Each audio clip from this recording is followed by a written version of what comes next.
सभी जीवित इंसानों को क्रांतिकारी जय भीम, नमो बुद्धाय।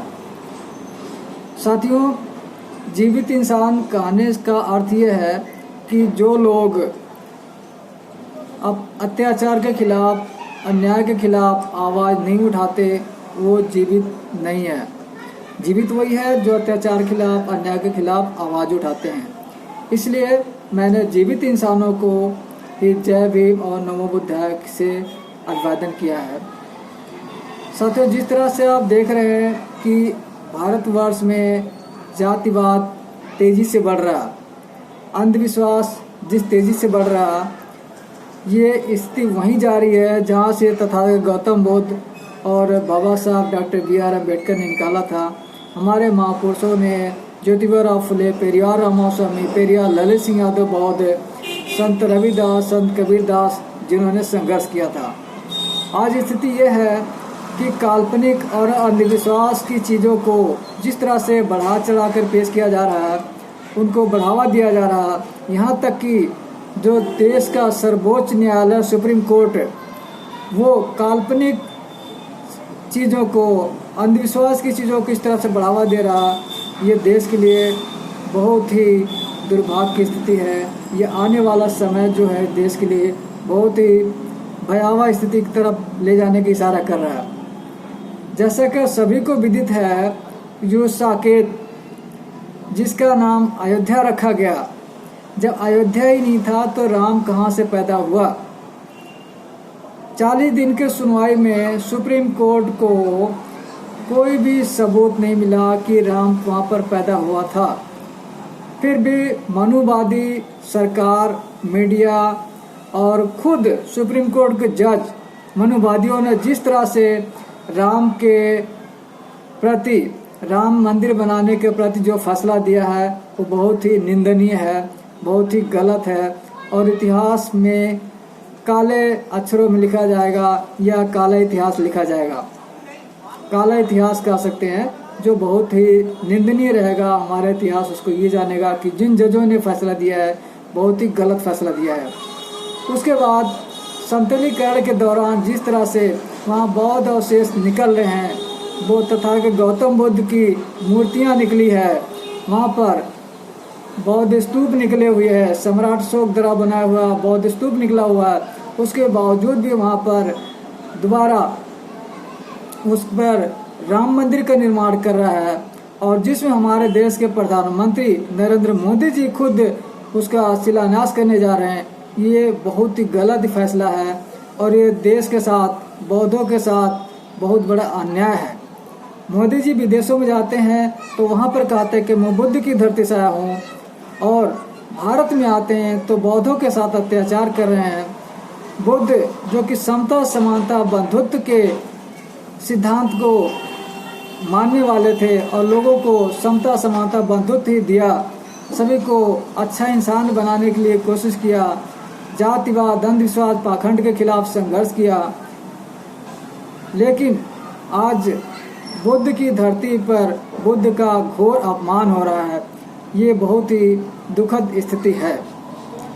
आने वाले समय में अगर इसी प्रकार से मनुवादी लोग, कोर्ट, प्रशासन, सुप्रीम कोर्ट, सरकारें अत्याचार करती रहेगी, तो निश्चित तौर पर बौद्धों को, जो शांति प्रिय और न्याय प्रिय, जो हमारा युद्ध नहीं करने का जो विचारधारा, उसको बदल करके हमें युद्ध में उतरना पड़ेगा।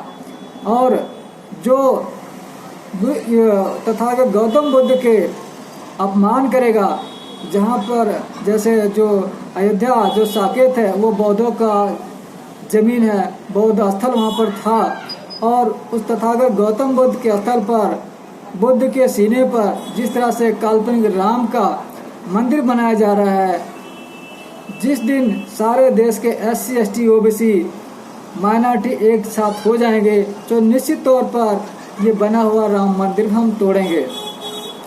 अगर हमारे साथ अत्याचार होता है, हमारे अत्याचार सहने की लिमिट ख़त्म हो जाती है, तो हम हथियार उठा लेंगे और अत्याचार के खिलाफ हम संघर्ष करेंगे और इन जो काल्पनिक भगवानों, देवी देवताओं का अंत कर देंगे। राम मंदिर बनाओ, कहीं भी बनाओ, लेकिन खासकर तथागत गौतम बुद्ध का जो स्थल है, जो अयोध्या का स्थल है, जहाँ पर बौद्ध विहार था, जहाँ पर बावरी नामक बौद्ध विहार था, उस स्थल पर बनाना ये देश के लिए दुर्भाग्य है। और आने वाला समय, आने वाला इतिहास इस सुप्रीम कोर्ट को और इस मनुवादी सरकार को, नरेंद्र मोदी जी को कभी नहीं माफ़ करेगा। जहाँ तक बौद्धों के अपने सहनशीलता की बात है, हमने अभी तक बहुत सहनशील किया, बहुत सहा, बहुत बर्दाश्त किया, लेकिन हमारी सहन करने की क्षमता खत्म होती जा रही है। और जितने भी देश के बौद्धिस्ट हैं, जो समानतावादी हैं, जो भी अल्पसंख्यक हैं, मुस्लिम हैं, सिख हैं, ईसाई हैं, सभी लोग इस मनुवादी व्यवस्था से त्रस्त हैं, परेशान हैं। जिस तरह से महिलाओं पर अत्याचार हो रहा है, जातिवाद को बढ़ावा दिया जा रहा है, हम आने वाला समय में सभी SC ST OBC एक होकर के इस व्यवस्था के खिलाफ लड़ेंगे, ऐसे सरकार को उखाड़ फेंकेंगे। और निश्चित तौर पर बौद्ध स्थलों पर बन रहा राम मंदिर हम बनने नहीं देंगे, और बन भी गया तो हम उसको तोड़ देंगे। मेरी सरकार से गुजारिश है, माननीय प्रधानमंत्री से गुजारिश है कि आप देश हित में काम करें। आप पूरे देश के लिए हैं, ना कि किसी एक धर्म विशेष के लिए हैं। सरकार का काम होता है पूरे देश के सभी के आस्था का ध्यान रखना। आप सिर्फ हिंदू को आस्था के हित के ध्यान नहीं रख सकते, सिर्फ हिंदुओं की सरकार आपकी नहीं है, आप सिर्फ हिंदुओं के हित में काम नहीं कर सकते। सरकार का काम है शिक्षा, स्वास्थ्य, रोजगार के लिए काम करना, ना कि धार्मिक स्थलों को बढ़ावा देना, धर्म का बढ़ावा देना। सरकार का काम है न्यूट्रल होकर काम करना, सभी के शिक्षा, स्वास्थ्य, रोजगार के लिए काम करना, ना कि मंदिर बनाना, मस्जिद बनाना और लोगों को धर्म के नाम पर लड़ाना।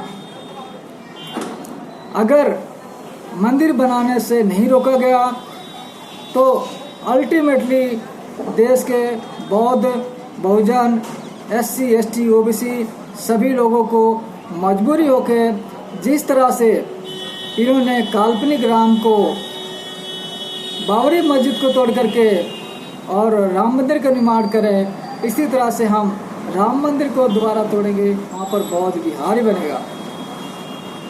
साथियों, SC ST OBC भाइयों, जो लोग हिंदू धर्म के नाम पे, हिंदुत्व के नाम पर गुमराह हो रहे हैं, पहले हिंदू धर्म में अपने आप को जाने कि आपको हिंदू किस लिए बनाया गया है।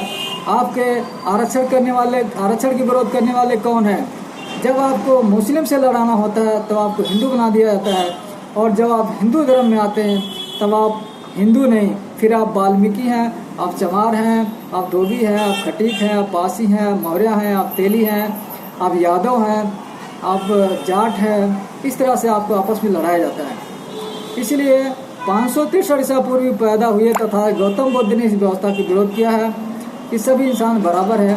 जब तक हम सभी जाति व्यवस्था से बाहर नहीं निकलेंगे, जब तक हम सभी इंसान बराबर नहीं होंगे, जब तक हम अपनी जातियों को छोड़ करके इंसानियत की विचारधारा नहीं आएंगे, जब तक हम एक दूसरे को भाईचारा नहीं आएंगे, तब तक मनुवादी ताकतें हमें आपस में लड़ाते रहेंगे और शासन करते रहेंगे। आज जरूरत है सभी SC ST OBC अल्पसंख्यक को एक होकर के इस मनुवादी व्यवस्था को खत्म करें, तथागत गौतम बुद्ध और बाबा साहब डॉक्टर BR अम्बेडकर की विचारधारा पर चल करके हमें आने वाले जनगणना, जो 2021 में जनगणना होने वाली है, वहाँ पर हम धर्म के कॉलम में सभी बौद्ध लिखें, हिंदुओं की संख्या कम करें, बौद्धों की संख्या बढ़ाएं, जिससे भारत को हिंदू राष्ट्र होने से बचाएं और देश के संविधान को बचाएं, आरक्षण को बचाएं और हमारी जो आने वाली पीढ़ियां हैं उनको अच्छा भविष्य देखा जाए। इन्हीं शब्दों के साथ सभी को क्रांतिकारी जय भीम, नमो बुद्धाय, जय भारत, जय संविधान।